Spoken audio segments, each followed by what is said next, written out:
വളരെ പ്രധാനപ്പെട്ട വാർത്ത വരുന്നു. സിദ്ദിഖ് അമ്മയുടെ ജനറൽ സെക്രട്ടറി സ്ഥാനം രാജിവെച്ചിരിക്കുന്നു എന്നതാണ് ഈ സമയത്ത് ഏറ്റവും പ്രധാനപ്പെട്ട വാർത്ത. സിദ്ദിഖ് രാജിവെക്കുന്നു. അമ്മയുടെ പ്രസിഡന്റ് മോഹൻലാലിന് കത്തയച്ചിരിക്കുന്നു എന്നാണ് മനസ്സിലാക്കാൻ കഴിയുന്നത്. ഉമേഷ് കൂടി നമ്മളോടൊപ്പം ചേരുകയാണ് കൊച്ചിയിൽ നിന്ന്. ഉമേഷ്, വളരെ പ്രധാനപ്പെട്ട നീക്കങ്ങൾ നടക്കുന്നു. മലയാള സിനിമയിൽ നിർണായകമായ ഒരു സംഭവങ്ങളിലേക്കാണ് ഇപ്പോൾ പോകുന്നത്. സിദ്ദിഖ് അമ്മയുടെ ജനറൽ സെക്രട്ടറി സ്ഥാനം രാജിവെച്ചിരിക്കുന്നു. ലൈംഗിക ആരോപണത്തെ തുടർന്ന് മോഹൻലാലിന് കത്തയച്ചിരിക്കുന്നു അമ്മയുടെ പ്രസിഡന്റ് എന്നാണ് മനസ്സിലാക്കാൻ കഴിയുന്നത്. എന്താണ് സംഭവിച്ചുകൊണ്ടിരിക്കുന്നത് ഉമേഷ്? വേഗത്തിൽ. മനു, ഇപ്പോൾ നമ്മൾ സംസാരിച്ചുകൊണ്ടിരിക്കുമ്പോൾ തന്നെ ഇക്കാര്യത്തെക്കുറിച്ച് പറഞ്ഞതാണ്. സിദ്ദിഖ് എന്ത് നിലപാട് സ്വീകരിക്കും, അദ്ദേഹം വെറും നടൻ മാത്രമല്ല ഒരു സംഘടനയുടെ തലപ്പത്തിരിക്കുന്ന ആളാണ് എന്ന് നമ്മൾ പറഞ്ഞതാണ്. ആ നടനെതിരെ ഇത്രയും വലിയ ഗുരുതര ആരോപണം വരുമ്പോൾ അദ്ദേഹം ആ സ്ഥാനത്ത് തുടരുമോ എന്ന് നമ്മൾ സംസാരിച്ചുകൊണ്ടിരിക്കുന്നതിനിടയിലാണ് അദ്ദേഹം രാജിവെക്കാനുള്ള തീരുമാനം അറിയിച്ചിരിക്കുന്നത്. അദ്ദേഹം രാജിവെച്ചിരിക്കുന്നു എന്നുള്ളതാണ് ഇപ്പോൾ ലഭിച്ചിരിക്കുന്ന വിവരം. അദ്ദേഹത്തിൻ്റെ രാജിക്കത്ത് സംഘടനയുടെ പ്രസിഡൻ്റായ മോഹൻലാലിന് രാജിക്കത്ത് അയച്ചിരിക്കുന്നു എന്നുള്ള കാര്യം സ്ഥിരീകരിച്ചിരിക്കുകയാണ്. ഇമെയിലായാണ് അദ്ദേഹം മോഹൻലാലിൻ്റെ രാജിക്കത്ത് കൈമാറിയിരിക്കുന്നത് എന്നുള്ളതാണ് ഇപ്പോൾ ലഭിക്കുന്ന വിവരം. അതേസമയം സിദ്ദിഖ് നിലവിൽ കൊച്ചിയിലില്ല എന്നുള്ള ഒരു സൂചനയും പുറത്തു വരുന്നുണ്ട്. ഏതായാലും രാജിവെച്ചിരിക്കുന്നു എന്നുള്ള കാര്യം സ്ഥിരീകരിച്ചിട്ടുണ്ട്. അദ്ദേഹം ഇനി ഇതുമായി ബന്ധപ്പെട്ട് മാധ്യമങ്ങളെ കാണുമോ, പ്രതികരിക്കുമോ, അത് എവിടെ വെച്ചായിരിക്കും എന്നുള്ള കാര്യത്തിലാണ് ഇനിയൊരു വ്യക്തത വരേണ്ടത്. ഏതായാലും ഗുരുതരമായ ആരോപണമാണ് അദ്ദേഹത്തിനെതിരെ വന്നത്. ആ ഘട്ടത്തിൽ ഈ സ്ഥാനത്ത് നിന്ന്, അതായത് ജനറൽ സെക്രട്ടറി സ്ഥാനത്ത് നിന്ന് മാറി നിന്ന് അന്വേഷണത്തെ നേരിടുക എന്നൊരു നിലപാടിലേക്ക് അദ്ദേഹം പോകുന്നു എന്ന് വേണം മനസ്സിലാക്കാൻ. നിലവിൽ അദ്ദേഹത്തിനെതിരെ ഒരു രേഖാമൂലം ഒരു പരാതി ഇതുവരെ പോലീസിൽ എത്തിയിട്ടില്ല. ഒരുപക്ഷെ അങ്ങനെ ഒരു പരാതി വരാനും പോലീസ് കേസെടുക്കാനും ഒക്കെയുള്ള സാധ്യത നിലവിലുണ്ട്. കാരണം അത്രയും ഗുരുതരമായ ആരോപണമാണ്.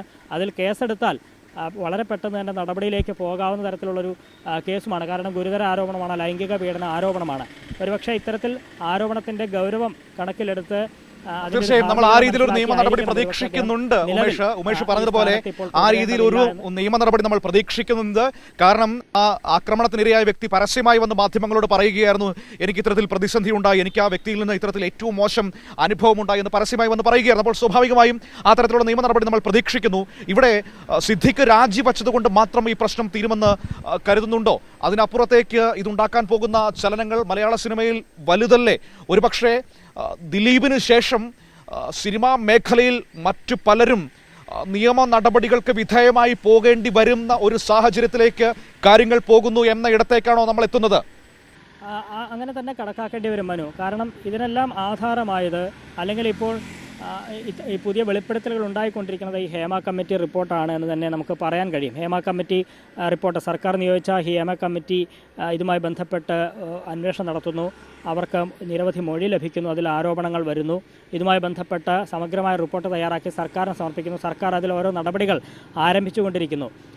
ഈ സമയത്ത് പലർക്കും ഇക്കാര്യങ്ങൾ പൊതുസമൂഹത്തോട് തുറന്നു പറയാനുള്ളൊരു ധൈര്യം ഈ പീഡനം നേരിട്ടവർക്ക് ഉണ്ടാകുന്നു, അതിജീവിതകൾക്ക് ഉണ്ടാകുന്നു എന്നുള്ളതൊരു പ്രധാനപ്പെട്ട കാര്യമാണ്.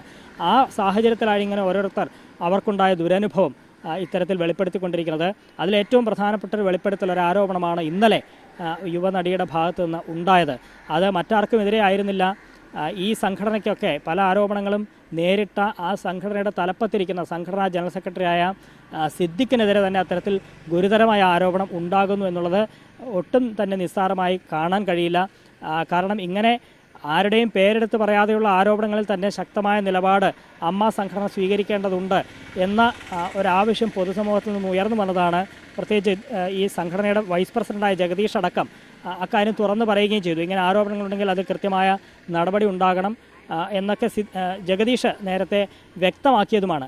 ഈ സാഹചര്യത്തിലാണ് ഇപ്പോൾ ജനറൽ സെക്രട്ടറിക്കെതിരെ തന്നെ ഗുരുതരമായ ആരോപണം വരുന്നത്. അതൊട്ടും തന്നെ നിസ്സാരമായി കാണാൻ കഴിയുന്ന ഒന്നല്ല. ആ ജനറൽ സെക്രട്ടറി ഒരുപക്ഷെ പരാതി വന്നാൽ അദ്ദേഹത്തിന് കൃത്യമായ അന്വേഷണം നേരിടേണ്ടി വരും. അദ്ദേഹം കുറ്റക്കാരനാണോ അല്ലയോ എന്ന് ഈ ഘട്ടത്തിൽ ഒരു തീർപ്പിലേക്ക് നമുക്ക് പോകാൻ കഴിയില്ല. പക്ഷേ ആരോപണം ഗുരുതരമാണ്. ഒരു നടിയാണ് അത് മാധ്യമങ്ങൾക്ക് മുമ്പാകെ വെളിപ്പെടുത്തിയിരിക്കുന്നത്. ആ നടി തന്നെ ഒരുപക്ഷെ പോലീസിനെ സമീപിച്ചാൽ, മൊഴി നൽകിയാൽ കുറേ കൂടി ഗൗരവമായ നടപടികൾ പോലീസിൻ്റെ ഭാഗത്തു നിന്ന് ഉണ്ടാകും. സിദ്ദിഖ് നിയമ നടപടി നേരിടേണ്ടുന്ന ഒരു സാഹചര്യത്തിലേക്ക് എത്തും. ഏതായാലും അതിനൊക്കെ മുമ്പ് തന്നെ സിദ്ദിഖ് ഇപ്പോൾ ജനറൽ സെക്രട്ടറി സ്ഥാനം രാജിവെച്ചിരിക്കുകയാണ്. ഇനി അഥവാ അന്വേഷണമുണ്ടായ അന്വേഷണത്തെ നേരിടേണ്ടതായ സാഹചര്യം തന്നെ നിലവിൽ വന്നിരിക്കുകയാണ്. എന്തായാലും ഇനി ആരാണ് ഇതുമായി ബന്ധപ്പെട്ട് മറുപടികൾ പറയാൻ പോകുന്നത് എന്നുള്ളതാണ് ഏറ്റവും പ്രധാനം.